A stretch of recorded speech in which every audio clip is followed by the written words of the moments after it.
तर शिवतीर्थावरच्या दसरा मेळाव्यातून उद्धव ठाकरेंनी एकनाथ शिंदेंवर हल्लाबोल केला। बाळासाहेबांची भगवी शाल पांघरलेलं गाढव पहिल्यांदाच पाहिलं असं म्हणत त्यांनी शिंदेंवर टीकास्त्र सोडले। याची गोष्ट आपल्याला माहिती आहे, पण बाळासाहेबांची भगवी शाल पांघरणाऱ्या गाढवाचं चित्र मी आज पहिल्यांदा पाहिलं। गाढवावरती किती शाली टाका, गाढव ते गाढवच। आणि जसं आता संजय राऊत यांनी उल्लेख केला, अमित शहांचा जोड्याचा भार वाहणारे गाढव।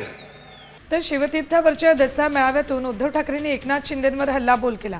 बाळासाहेबांची भगवी शाल पांघरलेलं गाढव पहिल्यांदाच पाहिलं असं म्हणत त्यांनी शिंदेंवर टीकास्त्र सोडले। याची गोष्ट आपल्याला माहिती आहे, पण बाळासाहेबांची भगवी शाल पांघरणाऱ्या गाढवाचं चित्र मी आज पहिल्यांदा पाहिलं। गाढवावरती किती शाली टाका, गाढव ते गाढवच। आणि जसं आता संजय राऊत यांनी उल्लेख केला, अमित शहांचा जोड्याचा भार वाहणारे गाढव। आता isakal.com आहे देशातील नंबर 1 ची मराठी न्यूज वेबसाईट। प्रत्येक अपडेटसाठी isakal.com ला नक्की भेट द्या।